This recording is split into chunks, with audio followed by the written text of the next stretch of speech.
Kusoo dhawaada sheekadeena maanta. Sheekadeena maanta waa sheeko cusub oo ku saabsan maroodi iyo quraansho. Maroodi dulmi badan iyo xayawaanada idil iyo quraansho. Aan idiin bilaabo sheekada. Sheekadu waxay ku bilaabanaysaa sidaan. Sheekadu waxay ku bilaabanaysaa maroodigii oo soo baxay oo soo aasay duurkii. Markuu soo baxay maroodigii waddada wuxuu ku arkay bakeele iyo daayeer. Daayeerkii ayuu darbo ku qaaday maroodigii. Dulmi ayuu bilaabay isla markiiba maroodiga. Xayawaanadii oo idil ayaa soo fiirfiiriyeen oo la yaabeen dulmiga oo bilaabay maroodiga. Haddana maroodigii waddada waxaa kaga hor imaaday doonfaar. Markaasuu wuxuu ku yiri maroodiga, waryaa wadada anaa maray maxaa kusoo marsiiyey. doonfaarkii wuxuu kugu jawaabay, maroodiga waddadu waa inaga wada dhexaysaa. maroodigii isla markii intuu xanaaqay haddana wuxuu dhahay, doonfaarow ani waa kaa weynahay waana kaa xoog badanahay.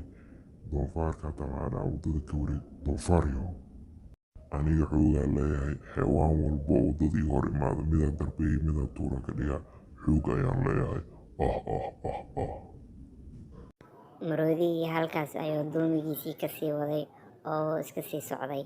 Markaasuu wuxuu soo maray dukaan oo daanyeer oo gadgadaayo oo wuxuu ka qaatay moos. Daanyeerkii markuu arkay maroodigii inuu lacag dhibin oo moosna oo qaatay ayuu wuxuu dhahay daanyeerkii, maroodiyo mooska lacagtiisa ayuu lagaa mooska ayuu iska qaadatay. maroodigina mooskiisii ayuu iska cunay. Kadibna daanyeerkii inuu usoo jeestay isoo xanaaqsan maroodigii oo see ugula hadli kartaa ku haasto ayuu wuxuu dhahay daanyeerkii inuu soo qabto. Kadib wuxuu dhahay maroodigii, anoo ah xayawaanka ugu weyn duurka uuna xooga badan ma i weydiinayo lacag. haddaa lacag i weydiisid oo ku dilaa. daanyeerkii isla markii intuu fikiray oo isdhahay xoogna maku dhamid maroodiga iska sabsabsoo ku dilin. xayawaanadii kale siduu u galabo waa aragtay koo wax ka haleynine iska sabsab ayuu isdheh. Kadibna isla markii daanyeerkii wuxuu dhahay, aw maroodiyow adiga lacag ku weydiinayo waxaa tahay xayawaanka ugu xooga badan ugu fiican keenwa ee duurjoogta oo idil ee ka cabsataa ee qalay lacagna kaaro iska cun. maroodigii dulmigii badnaay meeshiisa ayuu dulmigi kasii waday oo duurkiisii ayuu iska sii maray. Markii dambe waddada waxay isku arkeen quraansho. quraanshadii oo markuu maroodigii arkay isoo waddada maraya oo quraansho ay marayso ayuu aad u xanaaqay oo wuxuu dhahay, midaan quraanshada ma iga warqabta miya? anoo waddada maraya see u mari kartaa quraansho waddada? anoo ka xoog weyn kana weyn maa wadda ila mare? haddaa qabto biswaatan waa dilaa oo dheh. Markaas isla markii quraanshadii ayuu gacantii waddadii oo u dhigay. Markaasuu wuxuu ku yiri, see wadda aan marayo ku maray quraanshoy. quraanshadii markaas waxay ku tiri, maroodiyow dulmi iska jooji. duurkan waa wada leenahne, waddadan waa wada leenahne, isla noolaano. dulmi iska dhaaf. waddadaada dhinacaada ka mar, ana dhinaciga ka maraa. maroodigii markuu arko quraanshada inay hadalka kusoo celisay aad ayuu u carooday maadaama uu siga dulmiloo yahay oona xooggiisa ugu faanayo xayawaanada idil. markaasuu intuu aad u carooday wuxuu dhahay, adiga mana ku darbeenayo mana ku tuurayo waa ku afuufaa lebis. intuu isku dayay inuu afuufo ee quraanshadii inay faantiisa ku carartay ee sanka labadiisa indhood dhexdiisa istaagtay, mana iska deji karo gacantiisa meesha ma gaarayso. maroodigii maanta oo idil xayawaanadii midoo darbeeyay midoo tuuro oo ka dhigay haddadan wuxuu iska celi waaya. markaas quraanshadii labadii indhood dhexdeeda inay u istaagtay ay meeshii qaniinitaan ay ku bilowday.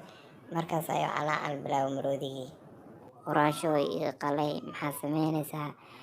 quraanshoy waa iga xoog badan tahay. quraanshoy waa ku tuugaa iga deg. saas uu ku calaacalay. markaasi quraanshadii waxay ku tiri iyadana, adiga maa duurka lagaa joogi waayo xooggaagii weynaaya aawe? markaasuu maroodigii intuu yaabay oo wuxuu dhahay, xoog wax ma taraayo quraanshoy ee iga qalay. markaas waxay ku tiri quraanshadii, aniga waa kaa qaleena laakiin waa inaa mid samaysaa. xayawaanadii aad soo dulmin jirto idil waa inaa realo gelisaa. markaas aniga waa kaa degaa. markaasuu maroodigii wuxuu ku dhahay, xayawaanadu idil waa raaligelinaa kuwa ka gardaranaya oo idil.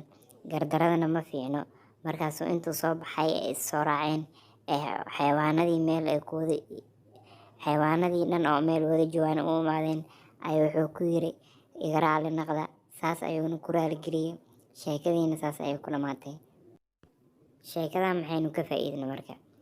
kow horta waxaan ka faa'iidnay in qofkii gardaran uusan weligiisa guuleysanaynin, xitaa hadduu xoog badan yahay. hataa maroodigii wax ka xoog badanna ma jirin, wax ka feero weynna ma jirin duurka ku nool, laakiin wuxuu ahaaye dulmi fale weligiisa ma guuleysto.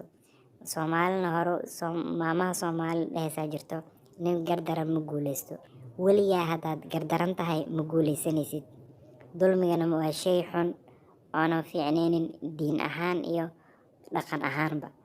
marka sheekadan waxaan ka baranay weligaa dulmi ha falin, dulmi weligaa ka fogaaw, dulmi ma fiicno.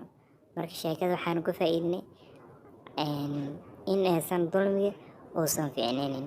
sheekadan sheekada xigta intaan ku kulmi doono farxad iyo reereen ku noolaada.